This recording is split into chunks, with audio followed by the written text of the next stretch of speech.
live on the air. I'm Richard Saile. This is wild.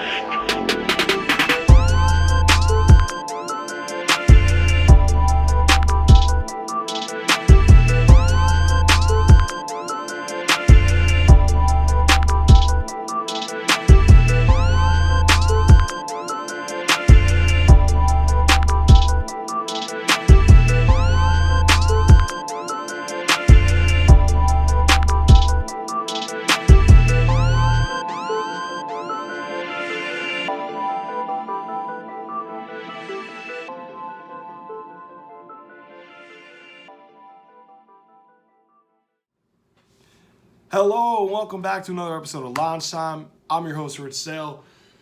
On the road again.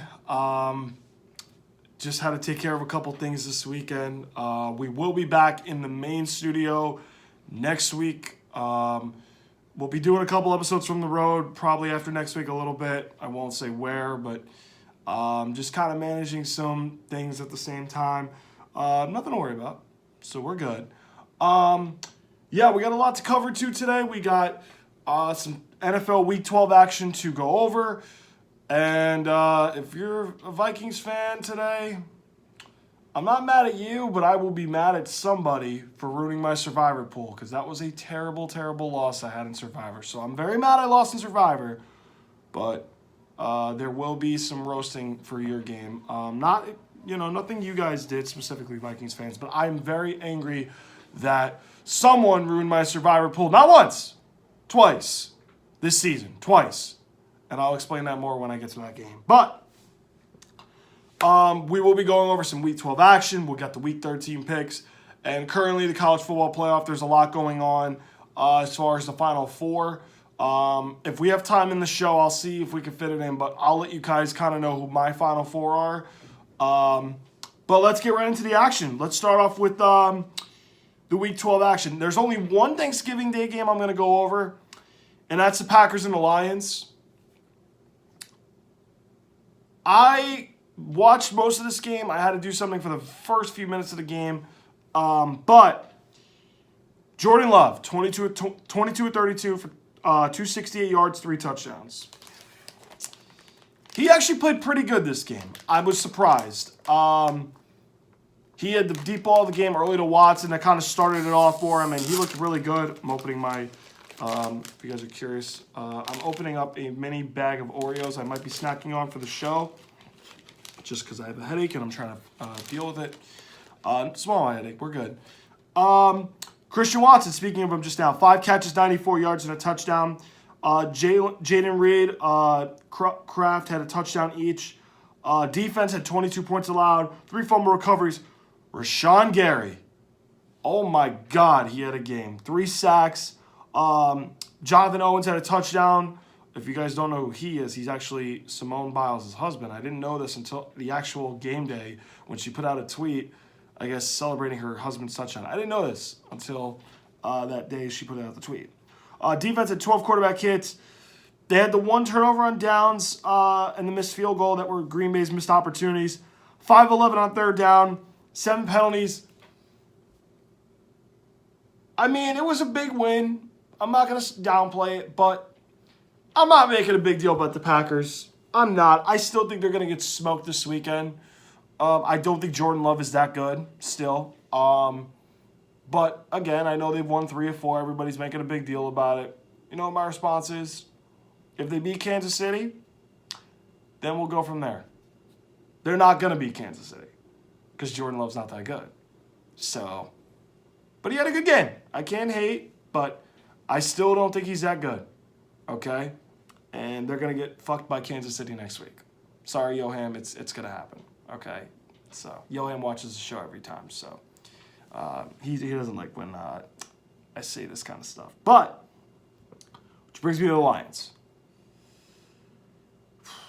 Jared Goff, thank God I benched you in fantasy this week.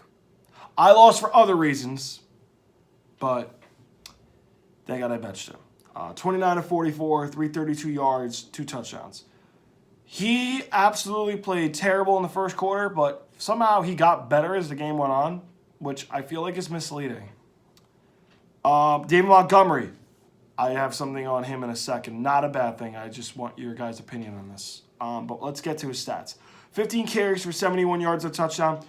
He looks like he's going to be the main bell cow for the Lions running back, which leads me into a trade I made in one of my fantasy football leagues.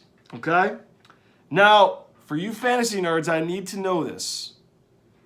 So there was a trade that one of my friends offered that involved David Montgomery, Devontae Smith, and Jake Ferguson, the Cowboys tight end. He wanted in return Adam Thielen, Jalen Warren, David Njoku. Is that a good trade? Because I made a counter to that. And I didn't want Devontae Smith, shockingly. Because guess who? Guess why? I had A.J. Brown.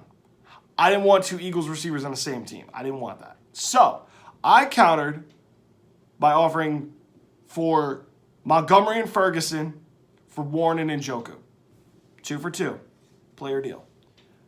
I ended up getting that trade, and I got David Montgomery on my team. So, I will not bitch and complain about this. So, I'm excited that David Montgomery's on the fantasy team. I'm on a 4-game losing streak, probably my worst ever. Hoping to make the playoffs, but I hope now that my team doesn't shit the bed for 5 straight weeks. That would be painful. So hopefully David Montgomery will be able to help my team out. But I have a good team as is. If you guys really, really want, I'll go through my lineup probably soon. I'm on Ross St. Brown, 9 catches, 95 yards. Raymond, 5 catches, 90 yards. Laporta and Reynolds had a touchdown each. Defense had 29 points allowed. 0 sacks, 0 takeaways. This is the one Achilles heel the Lions have. They could score. They have a great running game. They have a great offensive line. Their defense is in trouble. If you let Jordan Love pick you apart like nothing, then I can only imagine what a Jalen Hurts would do, what a Dak Prescott would do, what a Brock Purdy would do. That's worrisome to me when you let Jordan Love go off like that. Now, I like the Lions. I like their future. I think they got a really, really nice team. I think they can make a deep playoff run. But that defense needs to freaking be much better than what they were this week. This was unacceptable performance for the Lions defense.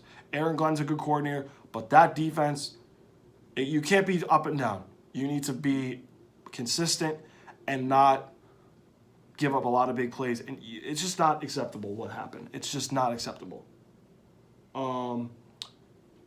Again, missed opportunities. They had the fumble return for touchdown early in the game. A lot of fumbles early. I mentioned the fumble just now. Then they had turnover on downs, fumble, turnover on downs. It was just a bad, bad game on Thanksgiving for the Lions. And they were the only favorite not to win. So that is shocking. 7 of 15 on third down. That's pretty good, actually. Slightly under 50%, but that works. 1 of 5 on fourth down, awful. 7 penalties, 3 turnovers. Dan Campbell is a good coach. He'll get it figured out, but this is a very, very worrisome sign for the Lions as far as what I think they can be. They can make a deep playoff run, but they're going to really need that defense to play a lot better than what they've been playing lately. They've been playing awful. The Bears and the Packers have both gone off against them in back-to-back weeks, both within the division. Very worrisome. Absolutely, I would be absolutely worried about the Lions' defense right now. Jaguars-Texans. Trevor Lawrence, 23 of 38, 364 yards, a touchdown, a pick, and a rushing touchdown. He is playing unbelievable right now. He has really good weeks, but then he has weeks he struggles. But again, he's in his 3rd year in the league. He's only getting better. I mean, I made my point last week. Some quarterbacks need 3 to 5 years to really, really pick this game up and take off. Maybe Trevor Lawrence needs about a couple years, but I think in year 3 he's playing absolutely well compared to last year and definitely for rookie season. Calvin Ridley, 5 catches, 89 yards and a touchdown. Christian Kirk, 4 catches, 89 yards. The Jaguars' defense had 21 points allowed, 4 sacks, but they didn't get any takeaways. Josh Allen's having a remarkable year, the pass rusher on the Jaguars, not the Josh Allen that we'll talk about in a little bit for the Bills. But Josh Allen, the pass rusher on the Jaguars, he's having an unbelievable season. I think he has like 12.5 sacks, 11.5 sacks, somewhere around there. He's having another really good season too. The Jags had a pick and a missed field goal and missed opportunities. 7-13 on third down, 6 penalties and a turnover. I know I said in the beginning of the year that this would be a walking apart in the division. I underestimated how good the Colts would be and how well the Texans would play in the beginning of the year. I really didn't think that. I don't think anybody expected this. But this team, to me, has the potential to really show why they could be the 1 seed in the AFC. I think if they get through this little gauntlet they got going on right now, they can get through it. I know the Ravens are in that mix. I know Cincinnati they play. I think they still play Cleveland, but I think they can beat Cleveland and Cincinnati. The game for them is the Ravens. If they can beat the Ravens, who they beat last year in Jacksonville, the Jags can win the 1 seed. Although the media's choice, we live in the National Mahomes League, they're going to find a way to give the Chiefs a 1 seed. But in truth, I think the Jaguars can absolutely make a play for the 1 seed. I absolutely do think so. Because I think they're a really good football team. Offensively, they're getting better. And I think their defense this year, compared to what they were last year, are much better. Which brings me to the Texans. Even though they lost, CJ Stroud is getting better and better each week. I have to confess something here. I played my cousin Frankie, who had CJ Stroud, against my Justin Fields. And he had his Mahomes on the bench. I was preparing Sunday going, is he giving me, and I thought, and this was me like in the moment, guys. I thought he was giving me a free win benching Mahomes versus the Raiders and Stroud versus the Jaguars. I was like, is he giving me a free win right now? And then I see CJ Stroud puts up almost 31 points in fantasy, and I go, oh, great. I'm going to have to sweat this. And then my aces flop. And Pacheco has more points than Kelsey. And I go, yep, I'm going to lose.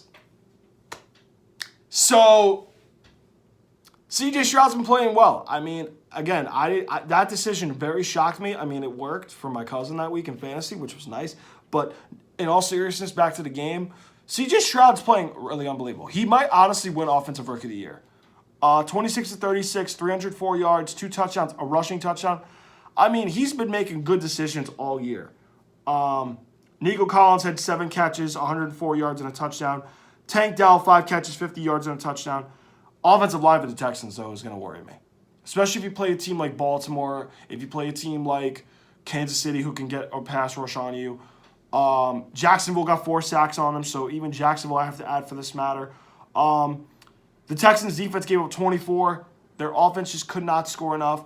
But, you know, they didn't get a sack. They did get a takeaway, but here's where it hurt them. Special teams. 2 missed field goals and a turnover on downs. They're a young team. They're learning ways to win. And D'Amico Ryans has done a hell of a job. But that special teams, man, if just one of those kicks goes in, we might have a different conversation. But, oof, tough bad beat for the Texans. 6-13 on third down, 7 penalties.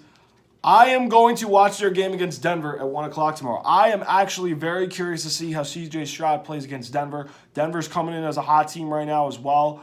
I want to see how CJ Stroud plays against them. I also want to see how Russell Wilson looks because Russell Wilson, you know, he's playing all right, but Denver's also playing on a roll. I watched him against Minnesota 2 weeks ago. I am excited to see this game tomorrow at 1 o'clock. I will be watching this game. And luckily for me, I have no events tomorrow. I am watching this game at 1 o'clock. I am looking forward to it.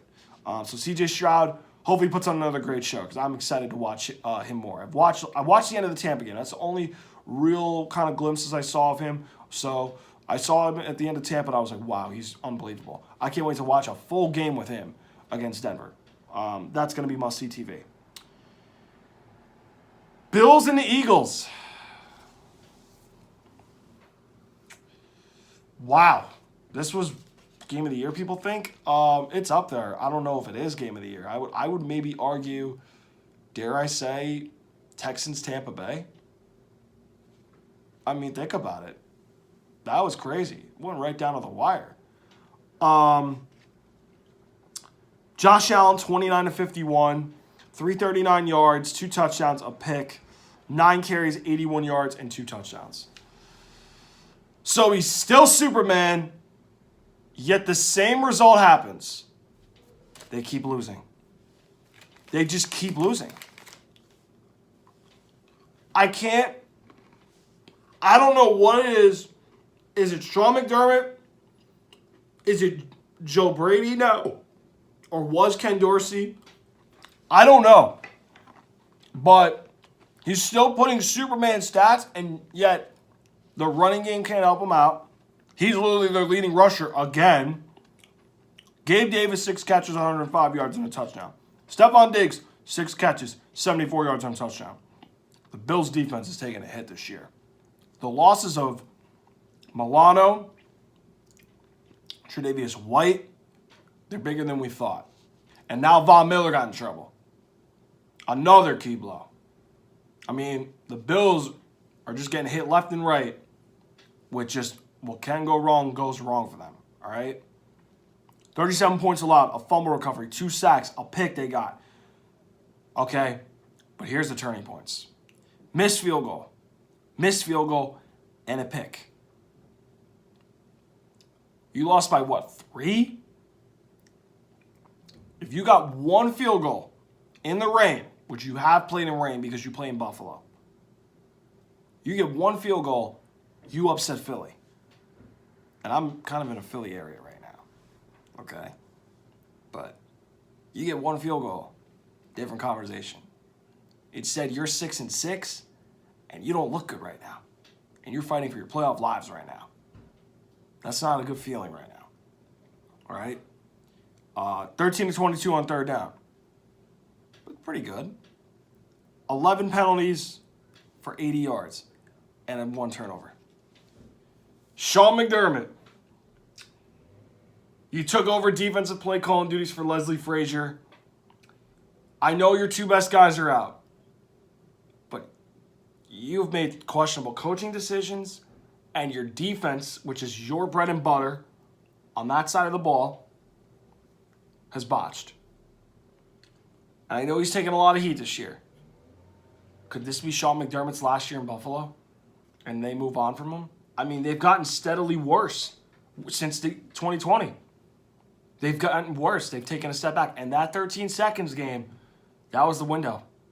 And it just went like that. All right? And this is not sustainable for them. Josh Allen cannot keep playing Superman. And it gets worse. Because off the bye, guess who they got to go to? They got to go to Kansas City. Okay? Now, the last 2 regular season meetings, they've won in Arrowhead.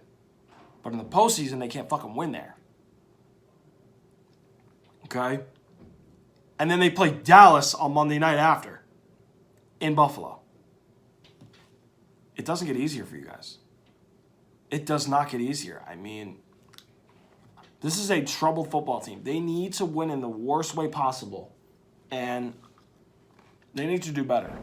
Seriously, this team, I don't want to say they're low on life support because I think that's a little too extreme. They're in trouble. They're in some serious trouble right now. I did not believe they would be this bad, but can't believe my Patriots still beat them. I mean, that's mind-boggling. But we don't talk about shit teams anymore. The Bills are not a shit team, but y'all know who is. Let's go to the Eagles. 18-31, 200 yards, 3 touchdowns and a pick. 14 carries he had for 65 yards and 2 touchdowns. He doesn't always put up flashy numbers, but yet he does enough for his team to win, and he just wins. That's what I can describe Jalen Hurts as. It doesn't matter what stat line he has. He just wants to win. And, there's been great quarterbacks that have just been known as winners, but because they don't have the stats and because they don't have all the other nice accolades, they don't get the recognition, which I one day will be doing my top all-time quarterbacks list. All right, I will be doing one because these Mahomes bandwagons need to actually learn that there are better quarterbacks right now than he is at the moment all time, and not after 5 years. We don't just leapfrog him over certain people. That list is coming. I don't know when I'm doing it, but I promise you, Chief Bandwagons, I'm going to educate you on what we actually call standards. And how we just don't go, oh, he won this, he should be top 3 or automatically. No. He's not even close to my top 3. I'll get to the Chiefs. All right? Anyway, I know I'm veering off topic, but my point is, Jalen Hurts just wins. It doesn't matter if he has 100 yards rushing, a touchdown, and he has like 1 or 2 passing touchdowns. He still finds ways to win. He doesn't care about accolades, which I respect a lot. Okay? I criticized him for his big decision-making against Kansas City. I didn't like the way he was reading the field with Kansas City. I just think he did horrible. I know they played much. I know they ended up winning the game, but I didn't like that. I thought he played all right in the first half against Buffalo, but in the second half, they finally went back to what they do well, which was run the ball with Swift. And, Devontae made a couple of nice big plays. A.J. Brown ended up getting a touchdown. Speaking of Devontae, 7 catches, 106 yards, and a touchdown. A.J. Brown, 5 catches, 37 yards, and a touchdown. Zacchaeus had a touchdown. The Philly defense has been really all right. I don't think they've been great this year compared to what they were last year. 34 points allowed, 1 sack, an interception. Have they been figured? I mean, the new coordinator definitely has something to do with it, Sean Desai. I mean, he's had good moments there, but they just haven't been the same team. Now, maybe it's because they gotten figured out. Maybe it's schematically, but they just haven't been that good of a defense this year. Up front, they're legit. Their back end has talent, but they're not doing well on both ends, which is concerning. They had the interception early in the game, the fumble in the rain as their missed opportunities, but they were able to overcome it and win. 4 of 11 on third down, 2 turnovers. I think the Eagles now are going to start to be playing some really good competition to where I don't think they can get away with how they've been playing lately. Kansas City's got their own problems at receiver, okay? Offensively, they got their own issues. And the Bills, they have no running game to help Josh Allen. For some reason, Superman can't do it. I'm trying to get my own water bottle, guys. But it's just not a sustainable winning formula for this team to win. But I think the Eagles, now that they're playing San Francisco at home, at Dallas, they're going to get some good competition coming up now. There's no more cupcakes. I think there's a chance they could lose 2 straight. Plus, their last 3, they're so lucky they get the Giants and then Arizona in the sandwich in the middle. So, I think the Eagles will end up with the 1 seed, but I don't think they're anywhere near close as to how good they were last year. I don't. I think the Niners and the Cowboys both beat them coming up. I do. And that's actually a pick of mine, so I'm not afraid to say it. Because they can't keep winning ugly like this. Eventually, it comes back to bite you. Which brings me to, again, I think the NFC, it's really like I think it's the Niners, Cowboys, Eagles really fighting for the 1 seed. I don't think the Lions can get it. I know their schedule's favorable, but I don't think the Lions can get it. We'll talk about Seattle, Dallas in a little bit, more about the Cowboys. But the Eagles, these 2 games are going to be the deciding thing as to whether they're going to get the 1 seed. If they win both, they're going to be the 1 seed. Cakewalk. If they split, it depends how the Niners or Cowboys end up. Obviously, Dallas is going to play Philly for the division. But if they lose both, that opens the door for both Dallas and San Francisco to have a chance at that 1 seed. And I think that they're not going to win both games, the Eagles. They're not going to. Okay? Would it shock me if they ended up winning 1? No. Would it shock me if they won both? Probably. But I still think they can't keep winning like this. It's just not going to happen. I've seen teams win ugly and then they just go, whoosh. It's happened. Especially in recent years. Oh, here we go. Bears-Vikings. Oh, Lord. All right. This is where I'm pissed off. Okay? This is where we go on a rich rant. Okay? But first, let's get to the Bears side of things. Justin Fields, 27 of 37 yards, 217 yards, 12 carries, 59 yards. I don't think he played bad, but here's the thing people got to understand. when you're in a shit organization, when they don't surround you properly with the right talent, a la my real team, the Patriots, look at them now. What do you expect Justin Fields to do with a horrible offensive line and really only one legit number one receiver in DJ Moore? Honestly, and an RA running game. What do you expect him to do? Okay? And this is where Chicago as an organization is like shitty. Okay? They are a joke. Okay? DJ Moore, speaking of the only number one receiver he has, 11 catches for 114 yards. Cole Kmet did all right, 7 catches, 43 yards. He's a solid tight end. Offensive line gave up 3 sacks. He was literally running for his life every play. The defense, shit, they got bailed. That's why they won. 10 points allowed, 2 sacks, 4 interceptions. They had the missed field goal early in the game, a fumble. Okay? The defense basically won in this game.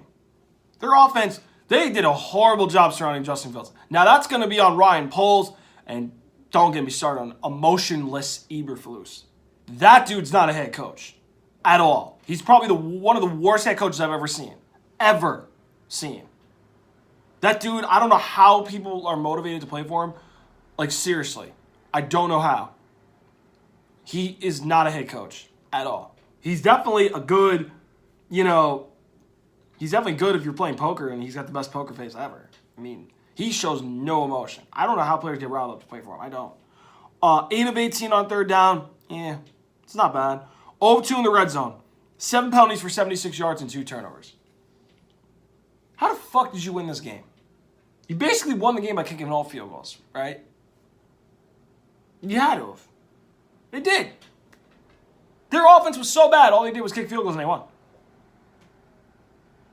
This is 2000 Ravens offense bad. But the only difference is they don't have that defense on the other side, and Chicago's defense ain't them. Ain't even close. They're not even in the same universe with them. Multiverse, whatever you want to fucking use. Which brings me to the Vikings.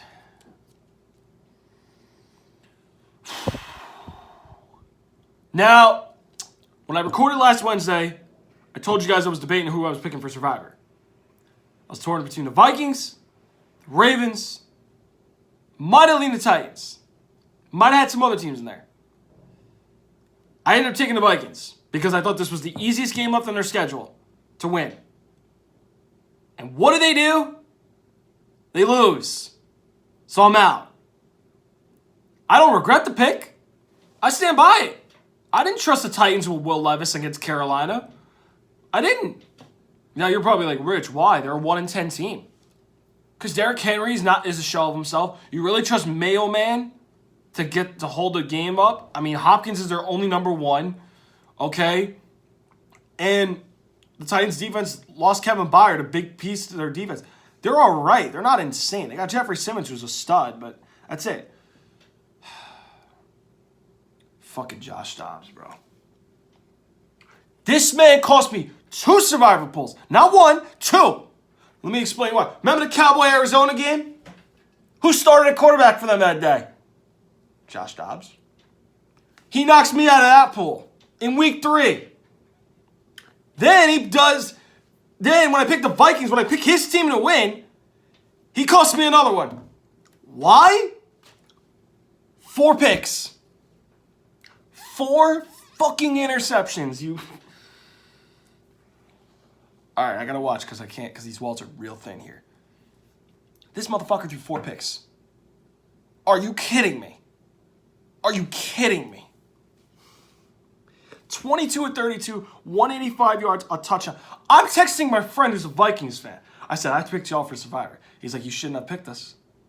I'm like, I like the pick. I'm not going to budge on. I'm not going to second guess that. No way. This motherfucker threw 4 interceptions. Really? Of course, when I pick you and your team, Josh Dobbs, you sell me another survivor pool.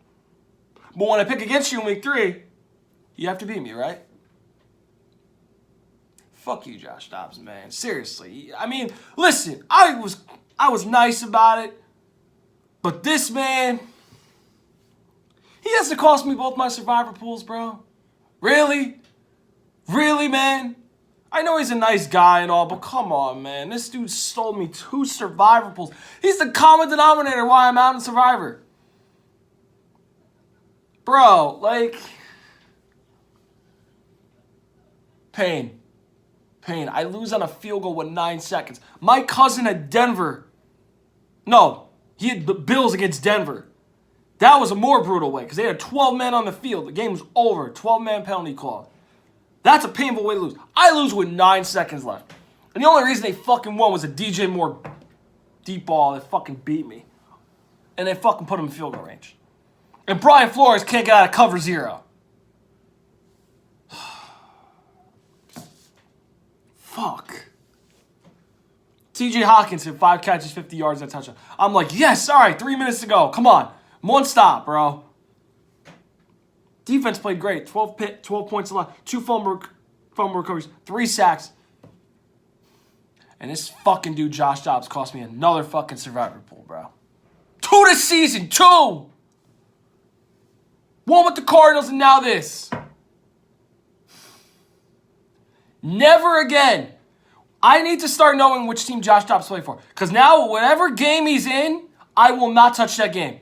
I don't care. He cost me survivor pool. Fuck him. Nope. 2 and 9 on 3rd down. Not that's awful. 0-2 on 4th down. Nope. 1 and 2 in the red zone.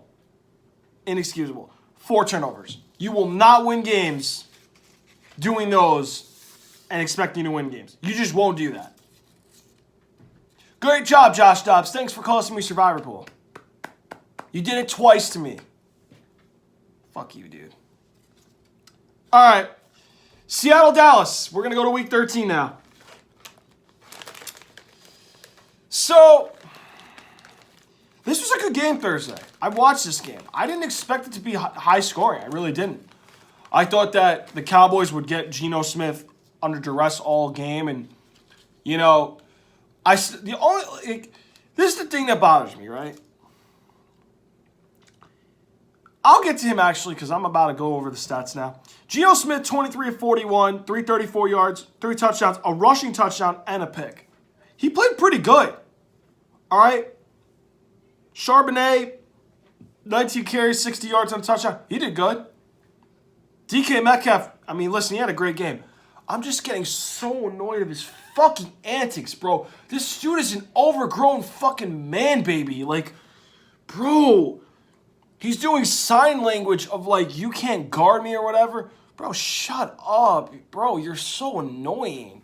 Like, why do you have to be a man-child, bro? You're in your 5th year in the league. Do you really need to do that? Like, come on, bro. You're like the most pettiest dude in the league, bro. Like, you're literally the most annoying player in the league. Like, grow up. And I blame Pete Carroll a little bit for this. Because Pete Carroll will not, like, mature him up. And that's, I think, his one flaw as a coach. You know what I mean? Because when some people are troubled, he lets them kind of get off the rails a little too much. Like, he gives them too much freedom. And that can be a good thing, but it can also be a bad thing depending on the individual. And Pete Carroll, and in DK Metcalf's case, it's a bad case. He's getting to be too unbearable.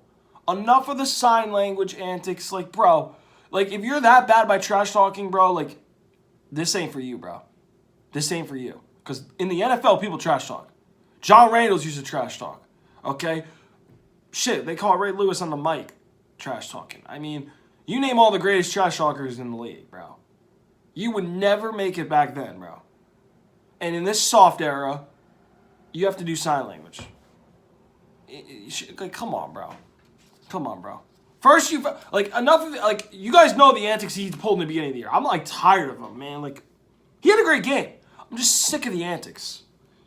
6 catches, 134 yards, 3 touchdowns. I'm just sick of his antics. Like, bro, grow up. Seriously. You are a fucking grown-ass man, and you act like a man, baby. I'm so sick of this dude, bro.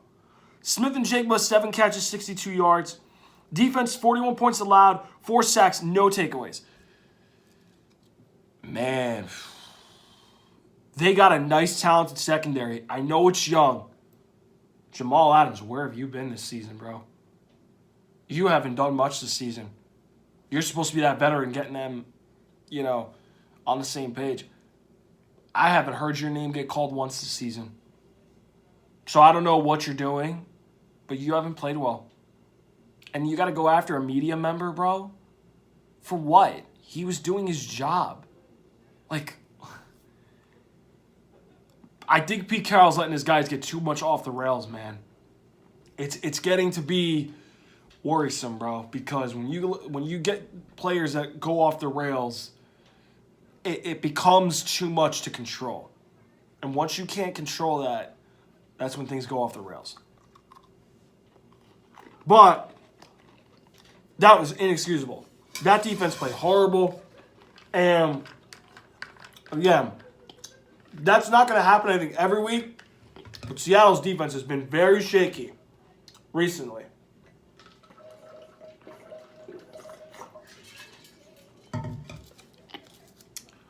A lot of missed opportunities. Missed field goal early in the game.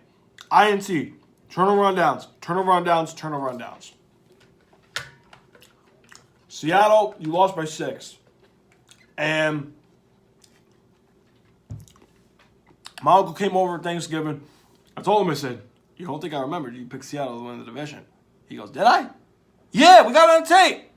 We can pull it up. That's not going too well. Not going too well. Oh, no.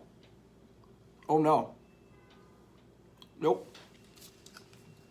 Tell you right now, they better worry about making the playoffs because you know who they verse next? Oh, yeah. I know. The Niners and Eagles.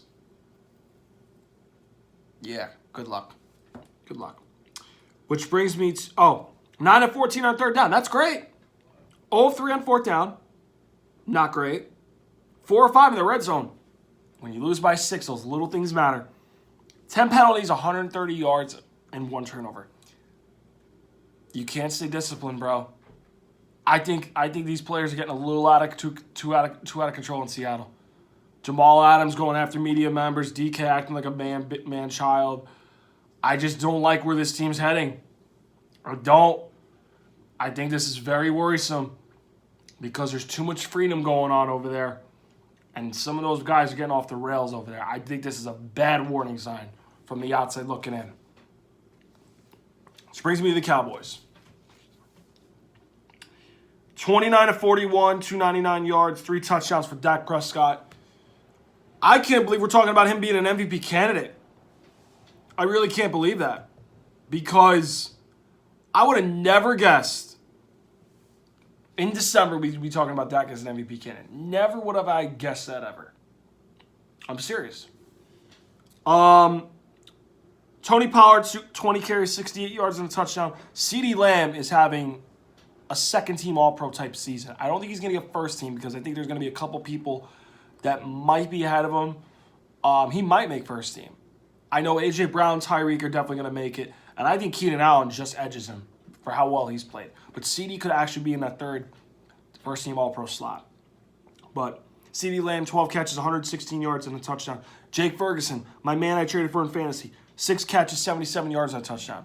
He's coming along in a role in their offense. Brandon Cooks, 4 catches, 45 yards and a touchdown. Offensive line struggled mightily in this game. 4 sacks allowed. Dan Quinn's defense, 35 points allowed. They did get a pick, but 35 points allowed? Ooh. I mean, I don't think you're going to see that happen often, but the fact you gave up 35 points is a little alarming because I know it's not going to happen every game, but that's a little too much for a defense that I expect to be much better than that. And I know they've been playing lights out ball, but that's a really, really bad red flag if you're giving up that many points. Oh my. They got to pick Deron Bland. Obviously, he has, I think, 6 picks. 8 of 14 on third down. That's really good. 4 for 8 in the red zone. The red zone areas are still a problem. Oh, man, that's not good. That's going to be deciding if you win and lose playoff games against the elite teams. I'm just letting you know right now. The red zone's got to get fixed. 9 penalties for 127 yards. That too. You got to stay disciplined, man. I mean, you cannot make dumb penalties, especially against good teams. Do you remember the Niner game 2 years ago in the playoffs? You remember how many penalties you guys had that week? Yeah. Don't get back in that habit of that, because that lost you that game. Okay? So, again, I don't like, the fact that they committed a lot of penalties. And I think that defense, that was an aberration. But if they start to give up more points like this is a problem going forward. All right.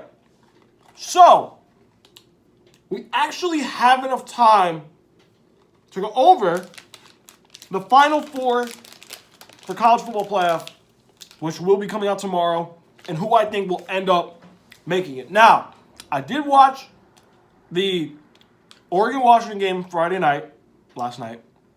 I did watch Bama-Georgia today, okay? And I watched Michigan a little bit before I recorded this show right now. And I saw the score with Texas when I was doing something earlier, but this is what I'm hearing a lot of people think the Final Four is going to be. You ready? They think Michigan's going to be the 1 seed if they can hold on and beat Iowa. Washington might be the 2 seed. Then, Texas will be 3. Bama will be 4. Because Texas beat Alabama in Alabama early in the year. Okay? So, I think, so that means Georgia's on the outside. Oregon's out. They lost to Ohio State's obviously out because they didn't play for a conference championship game, and that hurts them. So, and Florida State, they were up 3-0 at half to Louisville. I don't know what the score is now, but I'm recording this because I have to make sure I get a video out for you guys this week. But, listen, if Florida State won convincingly, they might be the 4th team in. And then it comes down to Bama, Texas. And I think, personally, Texas should get in over Alabama because you beat them head-to-head. The common things for them are they're both conference champions, okay? Granted, Alabama played in the SEC. I get it. But, here's a caveat here. Texas went into Bama and beat them. In Tuscaloosa, where a lot of teams can't win. So, if Bama gets in over Texas, you know what my response is going to be? Why the fuck do we play the games then? What are we judging here? Okay? My opinion, Florida State's not a top 4 team. Do you really want the ratings to go down with Florida State and a 3rd-string quarterback in the game? Against Michigan or Washington? You don't want that. If we're judging the 4 best teams, Florida State's not a top 4 team. If we're judging by conference champions, yeah, they might win the ACC, but Texas beat Bama, Big 12, better than the ACC. The SEC, Big 10, and Pac-12 are all better conferences. So, Florida State shouldn't be in. They're shit out of luck. I understand if they go unbeat, but they're not. If they don't beat Louisville convincingly, they're not one of the top 4 teams. They're not. So, again, the committee's got their hands full. My opinion, if I'm judging this, I got Michigan, Washington as locks. Michigan and Washington as locks. And then 3 and 4. See, I don't think Georgia should be punished that much because of 1 loss. But when I hear the arguments for Texas and Bama, I don't see how Georgia makes it now. But my argument for Georgia would be, we were number 1 all year. We lost to Bama by 3 points. That's not a bad loss. Okay? But, again, should they be punished? No. Would they definitely be one of the top 4 teams? Absolutely they would be. So what? They're going to go from number 1 to being totally out? That's actually a high possibility now. So, again, the committee's got a big decision to make tonight for tomorrow's rankings. I'm very curious to see what they're going to say because I think Texas is in, and I think, in my opinion, I think Bama's going to make it because this committee, they're going to find a way to get Alabama in. But I don't think Georgia should be punished that bad because of 1 loss in the SEC. They were number one all year. So what? One loss is going to just go from what, 1 to 5 and be totally out? That's what it sounds like. I don't agree with that, but thank God we're going to 12 teams next year. Oh boy, thank God we're going to get to 12 teams. Thank God, because this Final Four, somebody's going to be unhappy. You know it. So, all right, those are the Final Four. Those are the Final Four team predictions that I got. I think what we're going to do is, I know I said to you guys I was going to do a mid-season show. I'm going to do a little research this week and see who I would kind of start giving awards to. I think Coach of the Year, I have a choice. MVP, I know Hurts is, I think, the front runner right now with a couple of people like Lamar, Prescott, Mahomes up there. I have to make that call on MVP.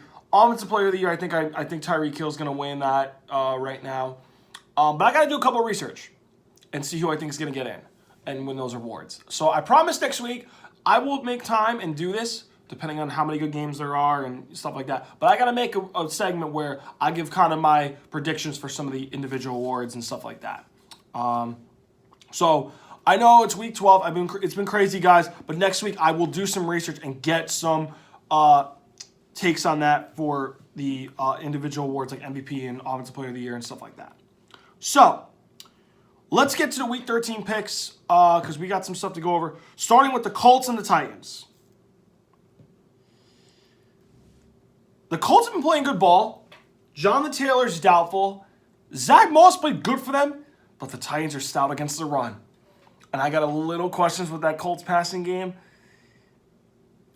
This is a coin flip game, it feels like, but I'm going to go with the Colts just because I think I can trust the Colts a little more than the Titans right now. I think Shane Steichen's going to find ways to help Zach Moss get some, big plays, and then Pittman and Downs. I think they're going to find ways to get those receivers open. So I like the Colts to win this game. A low-scoring effort. I got 17-13 Colts over the Titans. Chargers against my Patriots. Well, the only thing I want to hear my team do right now is tank for Caleb stays alive. Demario Douglas and Kayshon Boutte are out for the Patriots, so that's good things. Brandon Saile, please do not botch this fucking game for once. Please don't. I want you to fucking hold on and win. I want my team to tank for Caleb Williams. Because if we get Caleb Williams, it's the start of a good thing. All right? Because offensively, we need a total overhaul. All right? Zappy all of a sudden is going to make a difference. He's not that good. Remember I told you guys last year, he could beat good teams. And when you had a chance to beat the Bears, you didn't. You would turn right back into the pumpkin. He's not that good. Chargers 24, Patriots 13. Lions Saints. If I were betting, man, I'd take the Saints plus the points. Lions are not looking good lately. Small play. But I'm going to take the Lions because I think they can figure things out. Plus, I got David Montgomery in fantasy. I want to see him do good. I don't know if I could start him this week because the Saints front scares me as far as stopping the run goes. But if ETN can't go, I might have to go with him. But I'm going to go with the Lions 26-17 over the Saints. I think they'll get things right. The Saints offense has struggled a little bit. And Derek Carr has not been the quarterback that they believe he has been this year. Give me the Lions 26, Saints 17. Falcons, Jets. Oh boy, a snooze fest. I'm not watching this game. Oh no, it's coming up, but I'm not watching this game. All right. Tim Boyle versus Desmond Ridder. Yawn. The only thing I got on this, Falcons defense and fantasy. So let's go with the Falcons to win 17-6 over the Jets. I think Bijan Robinson will score once, and then I think somehow the Falcons might hopefully get a pick six and give me some fantasy points. So Atlanta 17, Jets 6. That's what I got. Steelers, Cardinals.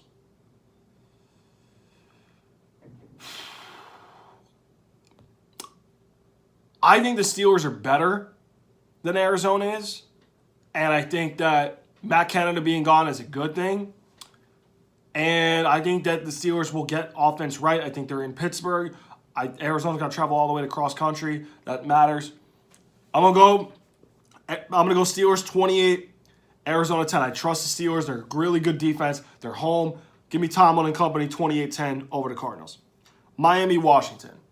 Jack Del Rio got fired, and Ron Rivera's first game call on defense is against Miami.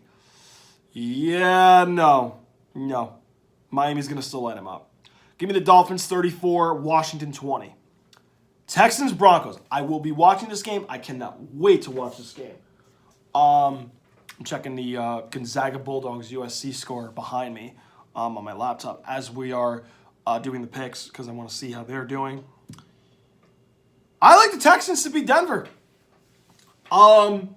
Because I think CJ Stroud and company at home, I like what they're doing. I thought they had the chances to beat Jacksonville last week. As well as Denver's played, I feel like this is the place they lose. I feel like D'Amico's going to come up with some crazy ways to blitz Russell Wilson, get him frustrated, stop the running game. And I think CJ Stroud, the way he's been making great decisions this year, is going to keep going. Give me the Texans 27, the Broncos 24 in an excellent game.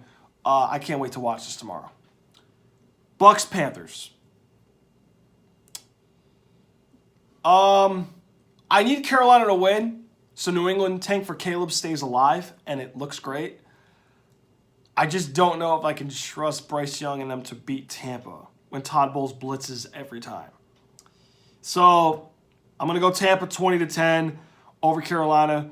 They're bad. I just can't find a reason to pick them anymore. It's hard. I thought this team would be much better, and I was dead wrong this season. Give me the Bucks 20, the Panthers 10. Cleveland Rams. The Rams are 4.5-point favorites at home. And Joe Flacco's starting for the Browns. Why do I feel like I don't love this line? I don't think Joe Flacco will be that worse compared to who they've had before.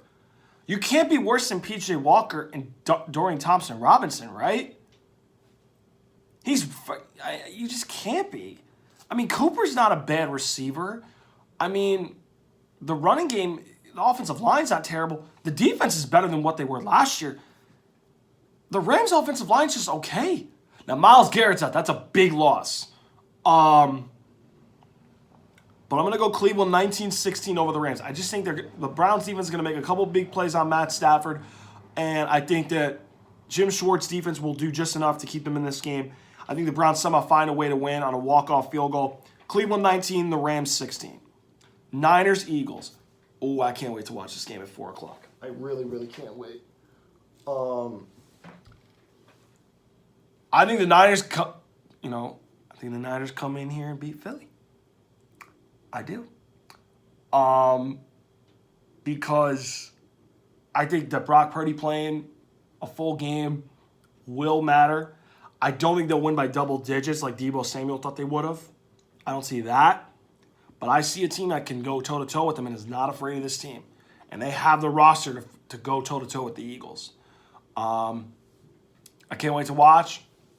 But I got the Niners 23-17 over the Eagles. And I think the Niners make the claim that when healthy, they are the best team in the NFC. Bar none away. Chiefs-Packers. What a yawn game, bro. Really? We're hyping this game to be on Sunday night? National Mahomes League, right? They're going to find a way to give Mahomes wins. That's what they always do. Jordan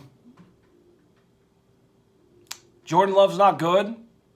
Don't give me these receiver struggles. Please don't. Chief bandwagons. Don't not start gloating about beating the Raiders. Please, the Raiders, you guys know how much I've roasted them. I don't need to roast them anymore. I'm going 30-20 Chiefs. I don't think Green Bay has a shot. I don't. And if they beat Kansas City, we'll talk about them on the show. Jaguars-Bengals. I thought this would be a much more exciting game before the Joe Burrow injury. But something tells me that, 8.5? I take it. I would love it if it was just 7. But 8.5 is a little too high. I think Jacksonville will win, but I don't think they cover. Give me Jacksonville 27-20 over the Bengals. I think that they do enough to win, and the Jaguars keep making that claim that They are the number 1 seed in the AFC, I think, and I think they could end up with the number 1 seed. All right, so that's our Week 13 picks. Hope you guys enjoyed those picks. We make picks sometimes on X for Thursday night games. Make sure you guys follow at Loungetime Pod so that way you guys can get updates on the Thursday night picks that we have. Next Thursday's game, oh boy. Let everybody in America know. I'm a big Patriot fan, diehard. I got to be real. We are not beating Pittsburgh in Pittsburgh. We're not. All right, I'll put that tweet out early in Thursday morning. But we make some Thursday night picks, so make sure you guys follow at Loungetime Pod on X. Make sure you guys hit that notification bell on YouTube. Make sure you guys hit that subscribe button. Make sure you guys hit that like button so that you guys can get all the latest notifications and updates needed for this season. We're going to have plenty more coming up as we get closer to the playoffs, and I will be making my playoff bracket show. Make sure you guys hit that like button, that subscribe button, and notification bell so that you guys can get all the updates you guys need for future Loungetime content coming out later this season. Guys, thank you so much for tuning in to Lounge. I hope you guys enjoyed the video. I will see you guys next week on the next episode of Loungetime. Have a great weekend, everybody.